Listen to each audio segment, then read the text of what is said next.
इस कार्यक्रम के प्रायोजक हैं रोजगार डेवलपर्स। नमस्कार, आप देख रहे हैं पल्स 24 न्यूज में आपके साथ दिव्या पैन्यूली। वक्त हो चला है नेशनल बुलेटिन का, लेकिन उससे पर नजर डालते हैं हेडलाइंस पर। दिल्ली में नेता प्रतिपक्ष राहुल गांधी ने साधा पीएम मोदी पर निशाना, कहा प्रधानमंत्री मोदी नहीं करते सच का सामना। भारत अमेरिका की डील पर बोले केंद्रीय मंत्री शिवराज सिंह चौहान, कहा पीएम मोदी ने किसानों के हितों पर नहीं आने दी आंच। रायपुर में कांग्रेस नेता भूपेश बघेल ने भारत अमेरिका डील पर उठाए सवाल, कहा हमारे देश के लिए किया गया घाटे का सौदा। हिमाचल का 16 फरवरी से होगा बजट सत्र शुरू, विधानसभा अध्यक्ष कुलदीप सिंह पठानिया ने की घोषणा। तुम दोनों की मेहनत बहुत रंग लाई है बेटा, घर बहुत सुंदर बना है। ये मेरे पापा का घर। पता है, देख तेरे पापा की नेम प्लेट अपने हाथों से लगाऊंगा। नेम प्लेट तो लग चुकी पापा।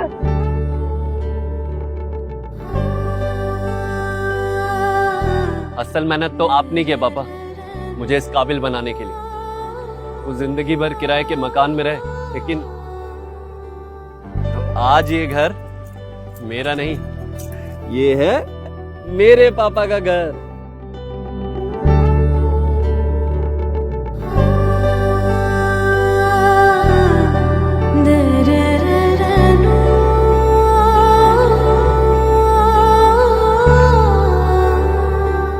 उड़ान सपनों की, आंगन खुशियों का और साथ सकर्णी का।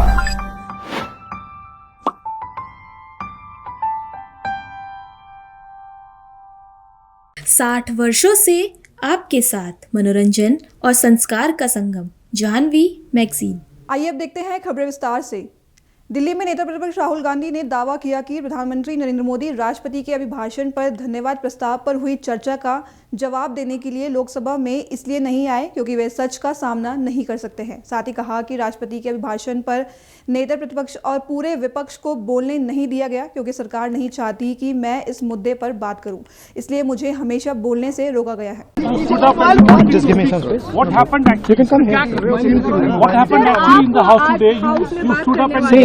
Story started a few days ago when the issue of that book came, the Naravane book, and the government didn't want me to discuss that at all, and so they stalled the house. They didn't let me speak. That happened 3 or 4 times. In that they said that I cannot. First they said that I cannot quote a book. Then I said I'm not quoting a book, I'm quoting a magazine. Then they said you cannot quote a magazine. Then I said I'll speak about it. Then they didn't want me to speak about it. They also said, Defence Minister said falsely that the book has not been published. In fact, the book has been published and we've got a copy of it also. So that is one big issue. Not allowing the LOP and the entire opposition to speak in the President's address.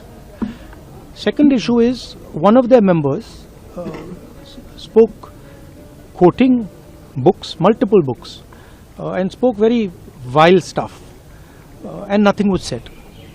So we don't like the fact that they can say whatever they want, whenever they want, and the opposition cannot. Third issue is suspension of our members. And final issue which we are very disturbed about is this idea that has been floated that members were going to threaten the Prime Minister. There is no question of that. Look, the fact is very clear. The Prime Minister was scared to come to the House. Not because of the members, but because of what I was saying. And he is still scared because he cannot face the truth, right? There is no question of our members attacking the Prime Minister. He should have the courage to come. And I also mentioned that, look, if somebody is said that he's going to attack the Prime Minister, then please do an FIR at once. Arrest that person. Why are you not doing that? Right? So that's basically what's happened. Now the agreement is that we'll be allowed to say, tomorrow we'll be allowed to say these points. And then the discussion should happen. So we are quite keen that the discussion happens. We want the discussion to happen. But now let us see what the government says. My personal, please. My personal view is that the government is scared to have a debate. The Prime Minister didn't come into the House because he was scared of what we were going to say. He was scared of being handed Mr. Naravane's book as a first step, right? And my guess is that the government is worried about having a debate on the budget, because the issue of the US deal, the way it was done, what has happened, the impact on our farmers is going to be discussed, and the government doesn't want to do that. Mathura में केंद्रीय मंत्री शिवराज सिंह चौहान ने Bharat America अंतरिम व्यापार समझौते पर कहा कि मैं प्रधानमंत्री नरेंद्र मोदी का धन्यवाद करता हूं। उन्होंने भारत के किसानों के हितों पर आंच नहीं आने दी। यह समझौता राष्ट्रीय हित में सर्वोत्तम समझौता है। इससे भारत के विकास को नई दिशा और गति मिलेगी। मैं प्रधानमंत्री श्रीमान नरेंद्र मोदी जी को हृदय से धन्यवाद देता हूं। भारत के किसानों के हितों पर उन्होंने आंच नहीं आने दी। ये समझौता राष्ट्र हित में सर्वोत्तम समझौता है। किसानों के हित को सर्वथा सुरक्षित किया गया है। ये समझौता उदाहरण है डिप्लोमेसी, डेवलपमेंट और डिग्निटी का। डिप्लोमेसी मतलब राष्ट्र प्रथम। भारत के, हमारे देश के हित सर्वथा सुरक्षित है। डेवलपमेंट मतलब विकसित भारत, आत्मनिर्भर भारत बनाना। इससे भारत के विकास को नई दिशा और गति मिलेगी। और डिग्निटी का मतलब है किसानों की गरिमा का पूरा सम्मान और ध्यान रखा गया है। यह समझौता भारत के किसान, महिला और युवाओं के सपनों को नए पंख देगा, जिससे वो प्रगति और विकास की ऊंची उड़ान भर सकेंगे। विपक्ष केवल प्रलाप कर रहा है। पहले कांग्रेसियों तो बताया कि जब देश आजाद हुआ तब दुनिया की 6वीं अर्थव्यवस्था थे हम, और इनके शासनकाल में हम 11वें नंबर पर पहुंच गए। लेकिन आज मोदी जी के नेतृत्व में हम 3री सबसे बड़ी अर्थव्यवस्था बनने की दिशा में अग्रसर है। हमारे लिए राष्ट्रहित प्रथम है, लेकिन उनके लिए केवल राजनीति प्रथम है। तकलीफ होती है, विदेश की धरती पर खड़े रह के वो देश को गालियां देने का काम करते हैं। भाजपा और मोदी जी का विरोध करते करते वो देश का विरोध करने लगे हैं। लेकिन किसान भाइयों, कृषि मंत्री के नाते मैं पूरे दावे के साथ कह रहा हूं, ये समझौता किसानों के हित में कोई भी वो चीज जो भारत के किसान हमारे यहां पैदा करते हैं, और ये आशंका जताई जा रही थी देश बर्बाद हो जाएगा, तबाह हो जाएगा, किसान का क्या होगा, वो हर एक उत्पाद सुरक्षित रखा गया है। हमारा जितने प्रमुख अनाज है, गेहूं हो चाहे वो धान हो, सारे प्रमुख अनाज इस समझौते में पूरी तरह से सुरक्षित रखे गए हैं। वो अनाज यहां नहीं आ पाएंगे। न केवल अनाज बल्कि फल और सब्जियों को भी संरक्षित करने का काम किया गया है। अगर आप अनाजों की सूची देखें पूरी, तो इसमें हमारे सारे प्रमुख अनाज इस सूची में सम्मिलित है, और इसलिए अनाज उत्पादक किसानों को कोई चिंता करने की जरूरत नहीं है। अनाज के साथ साथ आटा हो, आलू हो, प्याज हो, मटर हो, बीन्स हो, खीरा हो, मशरूम हो, अंगूर, नींबू, मिक्स डिब्बाबंद पदार्थ, पूरी सूची में जारी कर दूंगा। हमारे डेयरी के जितने भी उत्पाद किसान जो दूध पैदा करता है, दूध हो, दही हो, छाछ हो, मक्खन हो, दूध पाउडर हो, ये कोई वहां से नहीं आएगा। और हमारे जो मसाले जो हम दुनिया को निर्यात करते हैं, अमेरिका भी बहुत मसाले जाते हैं, वो 50% में 0% ड्यूटी पर हम निर्यात कर पाएंगे। तो ये समझौता भारत के किसानों के पूरी तरह से हित में है, उनके पूरे हित सुरक्षित है। बल्कि किसानों को एक बड़ा बाजार, और बड़े बाजार में अमेरिका भी शामिल है, यूरोप भी शामिल है, 27 देश यूरोप के वो भी शामिल है और दूसरे देश भी शामिल है। वो बड़ा बाजार मिलेगा, हमारा निर्यात बढ़ेगा, हमारी आमदनी बढ़ेगी। रायपुर में कांग्रेस नेता भूपेश बघेल ने भारत अमेरिका की डील को लेकर केंद्र सरकार पर निशाना साधा। उन्होंने कहा कि डोनाल्ड ट्रंप कई बार कह चुके हैं कि मैंने ट्रेड की धमकी देकर ऑपरेशन सिंदूर रुकवाया है। हम सभी देख रहे हैं कि ट्रेड में क्या हुआ। उन्हें 0% टैक्स देना होगा और हमें 18% देना होगा। यह हमारे देश के लिए घाटे का सौदा है। कृषि क्षेत्र ओपन कर दिया गया है, जो आज तक किसी प्रधानमंत्री ने नहीं किया था। देश के किसानों की हालत खराब होने वाली है। सलवार रायपुर में कार्गो हब बनेगा और ये तो हो गया पेपर की बात। नित्यानंद जी ने 2022 में गृह मंत्री के रूप में कहा, ये 20/8 की बात है, कि 2018 की अपेक्षा की तुलना में 2018 की तुलना में 2022 में छत्तीसगढ़ में नक्सलवाद में 36% की कमी आई और जो मौतों में जो नक्सली घटना करते जिस मृत्यु होती है 60% की कमी आई। ये उनका उत्तर है। अब अमित शाह जी की कौन सी बात सही है, ये अमित शाह जी तय करें कि जो 22 अगस्त 2022 में उन्होंने कहा वो सही है, या उनके राज्य मंत्री ने लोकसभा में जो उत्तर दिया वो सही है, या अभी अमित शाह जी कह रहे हैं वो सही है। दरअसल पूरे मंत्रिमंडल केंद्र सरकार के प्रधानमंत्री से लेकर मंत्रिमंडल के सदस्य की मानसिक स्थिति खराब हो चुकी है। अमित शाह जी को यहाँ नहीं रहना चाहिए, उसको लोकसभा में रहना चाहिए। क्यों? क्योंकि नई व्यवस्था के तहत पहले लोकसभा की सुरक्षा की जिम्मेदारी लोकसभा अध्यक्ष और उसके द्वारा वहाँ जो तैनात सुरक्षा कर्मी थे उनके द्वारा होता था, लेकिन अब सीआरपीएफ उसकी सुरक्षा कर रही लोकसभा की। और लोकसभा अध्यक्ष कह रहे हैं कि प्रधानमंत्री की जान को खतरा है। देश के अंदर खतरा है तो गृह मंत्री जी यहाँ क्या कर रहे हैं? अभी तक के एफआईआर क्यों नहीं हुआ? जांच की कार्रवाई क्यों नहीं हुई? दूसरी बात यह है, आज एक बड़ा आरोप डोनाल्ड ट्रंप में लगाया है। वैसे तो 60-70 बार बोल चुके हैं कि मैंने ऑपरेशन सिंदूर रुकवाया और ट्रेड का धमकी देकर रुकवाया, और ट्रेड में क्या हुआ वो सब देख रहे हैं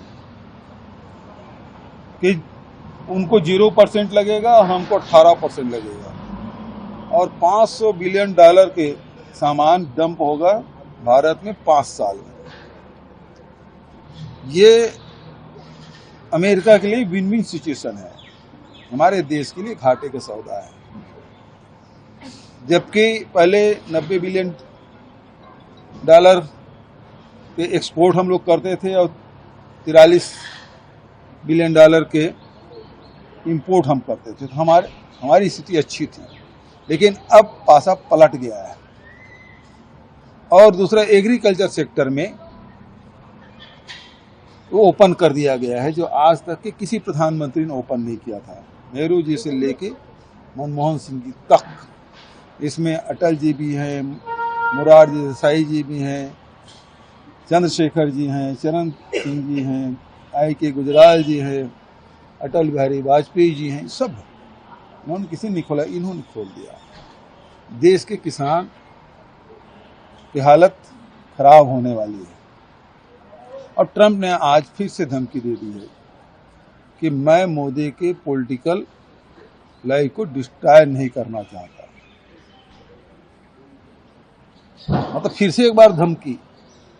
तो अमित शाह जी छत्तीसगढ़ में हैं, उनसे मैं सवाल पूछना चाहता हूं, क्योंकि सबसे लंबे समय तक के साथ में मोदी जी के हैं। वो राजनीतिक हमसफर जिसको कह सकते हैं वो अमित शाह जी, चाहे वो गृह राज्य मंत्री के रूप में हो, वहां से लेकर राष्ट्रीय अध्यक्ष और उसके बाद गृह मंत्री के रूप में लंबा सफर उन्होंने तय किया है। तो निश्चित रूप से वो राज भी जानते होंगे, राजदार भी होंगे, लेकिन ट्रंप के पास ऐसा क्या राज है जिससे मोदी जी का जो राजनीतिक जीवन है वो खतरे में पड़ जाएगा, समाप्त हो जाएगा, डिस्ट्रॉय हो जाएगा, ये कह रहे हैं। तो शाह जी को सामने आके, मीडिया के सामने आके बताना चाहिए तो राज क्या है, और नहीं है तो ट्रंप को उसके मुंह में जवाब देना चाहिए, मुंह तोड़ जवाब देना चाहिए। हिमाचल प्रदेश विधानसभा अध्यक्ष कुलदीप सिंह पठानिया ने घोषणा की कि बजट सत्र 16 फरवरी को राज्यपाल के अभिभाषण के साथ शुरू होगा और सभी राजनीतिक दलों और विधायकों से मतभेदों का भुलाकर राज्य के लिए महत्वपूर्ण मुद्दों पर एकजुट होने का आग्रह किया। साथ ही कहा कि 16 से 18 तक जो विधानसभा का सत्र चलेगा यह बढ़ भी सकता है। सरकार कितना विधायी व्यवसाय चर्चा के लिए लाती है, उनके अनुरूप यह तय होगा। ये सेशन जो है 16 से राज्यपाल महोदय के अभिभाषण से शुरू होगा।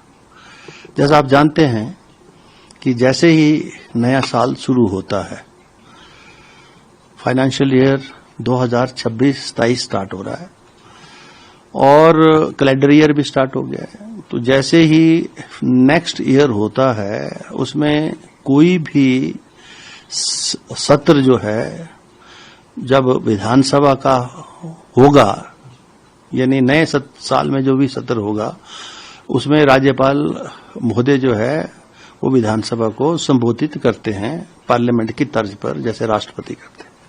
तो इसलिए 16 तारीख को जो है राज्यपाल महोदय जो हैं वो उनका अभिभाषण होगा 16 तारीख को। फिर 17 और 18 ये 2 सिटिंग्स अभी तक जो है ये डिसाइडेड है।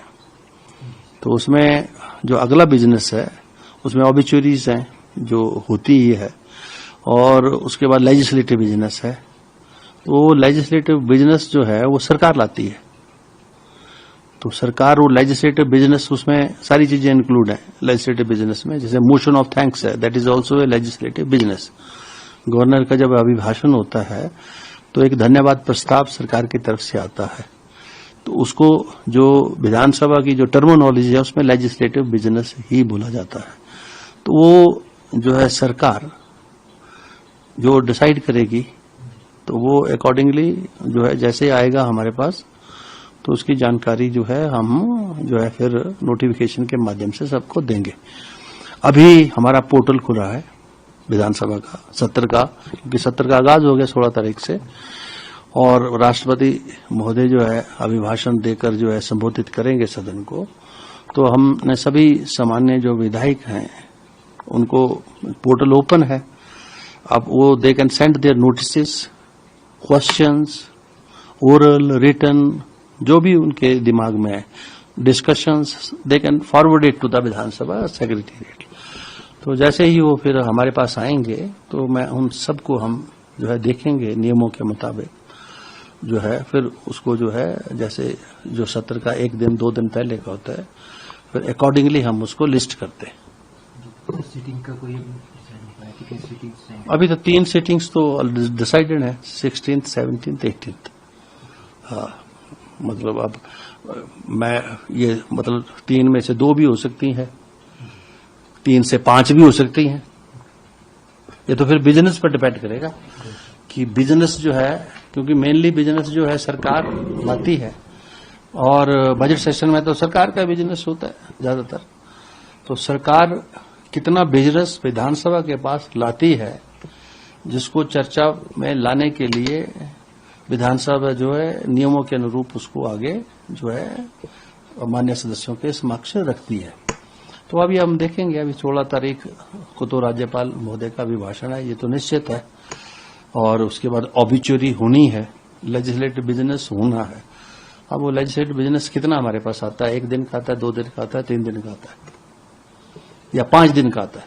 लुधियाना पुलिस ने ऑपरेशन प्रहार 2.0 की शुरुआत की है, जो 72 घंटे तक चलेगा। इस अभियान का उद्देश्य गैंगस्टरों, नशा तस्करों और अपराधियों के खिलाफ सख्त से सख्त कार्रवाई करना है। पुलिस कमिश्नर स्वप्न शर्मा के नेतृत्व में चलाए जा रहे इस ऑपरेशन में कई पुलिसकर्मी शामिल हैं और शहर के विभिन्न इलाकों में छापेमारी की जा रही है। इस ऑपरेशन के तहत गैंगस्टर, उनके सहयोगी और पारिवारिक सदस्यों के खिलाफ भी सख्त कार्रवाई शुरू कर दी गई है। ऑपरेशन प्रहार ਇਹ ਸੈਕੰਡ ਫੇਜ਼ ਹੈ 72 ਆਵਰਸ ਦਾ ਆਪਰੇਸ਼ਨ ਹੈ। ਸਾਡੇ ਕੋਲ ਜਿਹੜੀ ਇੰਟੈਲੀਜੈਂਸ ਇਨਪੁਟਸ ਹੈ ਗੈਂਗਸਟਰਸ, ਉਹਨਾਂ ਦੇ ਐਸੋਸੀਏਟਸ ਜਿਹੜੇ ਬਾਹਰ ਬੈਠੇ ਹੈ, ਉਹਨਾਂ ਦੇ ਸਿੰਪਥਾਈਜ਼ਰਸ, ਫੈਮਿਲੀ ਮੈਂਬਰਸ ਜਿਹੜਾ ਸਪੋਰਟ ਕਰਦੇ ਹੈ, ਇਨ 72 ਆਵਰਸ ਜਿੰਨੇ ਵੀ ਹੋ ਸਕੇ ਆਪਾਂ ਫੜ ਕੇ ਅੰਦਰ ਕਰਨਗੇ ਜੀ। ਹੁਣ ਤੱਕ 88 people have been arrested wanted criminals ਜਿਹੜੇ ਹੈ। ਸਵੇਰੇ ਹੀ ਤਿੰਨ ਤਾਂ ਸਾਨੂੰ मर्डर अक्यूज्ड मिल गए जिन्हें 6-7 पर्चे। लुधियाना में भारतीय वाल्मीकि धर्म समाज के नेताओं ने पंजाबी भवन में नगर निगम हाउस की मीटिंग में कूड़ा लिफ्टिंग के काम को प्राइवेट कंपनी के हाथ में देने के खिलाफ प्रदर्शन किया। नेताओं ने चेतावनी दी कि अगर इस फैसले को नहीं बदला गया तो बड़े स्तर पर प्रदर्शन किया जाएगा। जोधपुर में joints group of royal ladies ने गंगाना प्रांत की भील बस्ती में निःशुल्क दंत चिकित्सा शिविर का आयोजन किया, जिसमें 500 से ज़्यादा बच्चे और 1000 से ज़्यादा महिलाएं बुजुर्ग लाभान्वित हुए। इस शिविर में व्यास डेंटल कॉलेज के डॉक्टरों की टीम ने सहयोग किया। साथ ही ज्वाइंट्स ग्रुप की सदस्य निरूपा पटवा ने जिला शिक्षा अधिकारी आशीष कुमार मिश्रा के उन्नयन कार्यक्रम अभियान में सहभागिता निभाई। सामाजिक न्याय विभाग के निदेशक मनमीत कौर ने बताया कि Nirupa Patwa joints group of royal ladies की तरफ से इस मुहिम के कंधे से कंधा मिलाकर काम कर रही है और इनका अतुलनीय योगदान रहा। भिलवाड़ा के मांडलगढ़ विधानसभा क्षेत्र के राजगढ़ स्कूल में कक्ष के बरामदे का फर्श धंसने से मामले में कार्रवाई शुरू हो गई है। जिला परियोजना स्वयंसेवक समग्र शिक्षा ने तकनीकी अधिकारी की मौजूदगी में फर्श उखड़वाया और दोबारा निर्माण का कार्य शुरू कर दिया है। दरअसल आपको बता दें कि एससीबी भी जांच शुरू कर दी है और निर्माण कार्य से जुड़े सभी दस्तावेज तलब किए गए हैं। तो वहीं इस निर्माण को देव बिल्डिंग मटेरियल के संचालक हेमराज धाकर ने किया था, जिसकी लागत 27,70,218 रुपये थी। कार्य का आदेश 22 अगस्त 2024 को मुख्य जिला शिक्षा अधिकारी अरुणा गारू ने जारी किया था। निर्माण 2 सितंबर 2024 से 1 मार्च 2025 तक पूरा होना था, जबकि ठेकेदार को अब तक लगभग 14 लाख रुपए का भुगतान किया जा चुका है। स्कूल में एक पुस्तकालय कक्ष और एक साइंस लैब का निर्माण हुआ था, जिसमें ठेकेदार ने अपने पूर्णता प्रमाण पत्र के लिए आए थे, जिसमें बाहरी रूप से भौतिक रूप से देखने पर रंग रोगन और ये कंप्लीट का के लिए आए थे, तो उनको उसमें साइन दिए थे। लेकिन उद्घाटन के दिन जो ये घटना हुई उसके बाद क्या घटना हुई? उद्घाटन के दिन फर्श बैठ गई थी नीचे। उसके बाद एक टीम का गठन किया गया था, जो सर्वे टीम आई और उन्होंने जांचा परखा। क्या मिला उसमें? गुणवत्ता में वो फर्शी वगैरह जो दब गई, नीचे गैप रह गया, जिस विषय में उनको हटाने के तुरंत निर्देश दिए गए और फर्श को हटा दिया गया। हटाने में लगे और अभी निर्माण वापस चल रहा है कार्य। और हमने अभी उच्च अधिकारी को सूचना दिया कि ये गुणवत्तापूर्ण कार्य होने के बाद ही और तकनीकी अधिकारियों द्वारा संपूर्ण निरीक्षण करने के बाद ही विद्यालय में बच्चों को उपयोग के लिए हम काम में लेंगे। मांडलगढ़ के राऊ मावी राजगढ़ विद्यालय में पहुंचा।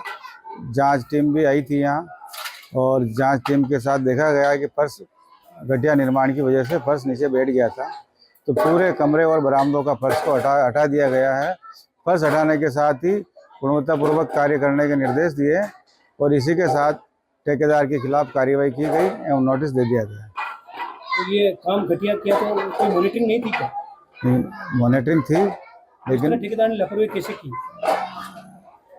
ठेकेदार के द्वारा गलती हुई है, इसलिए अब पूरा परिवर्तन, पूरे कमरे का बरामदे का फर्श हटा दिया गया और कार्य वापस पुनः करवाया जा रहा है। कार्य चलने के दौरान आपने कितनी बार विजिट किया? 5-7 बार विजिट किया था।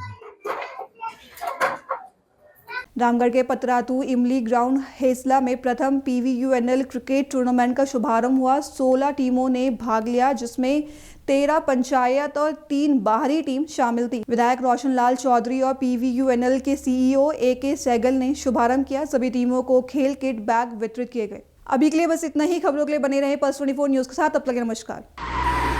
तुम दोनों की मेहनत बहुत रंग लाई है बेटा, घर बहुत सुंदर बना है। ये मेरे पापा का घर। पता है, देख तेरे पापा की नेम प्लेट अपने हाथों से लगाऊंगा। नेम प्लेट तो लग चुकी पापा।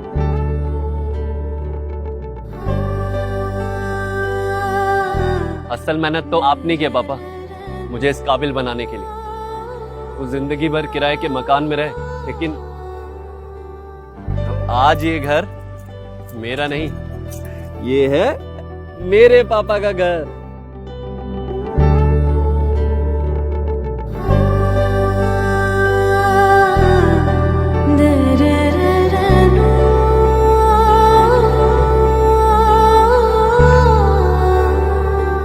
उड़ान सपनों की, आंगन खुशियों का और साथ सकर्णी का।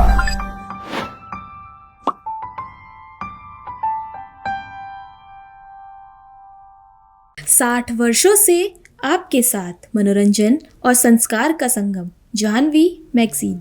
इस कार्यक्रम के प्रायोजक थे रोजगार डेवलपर्स।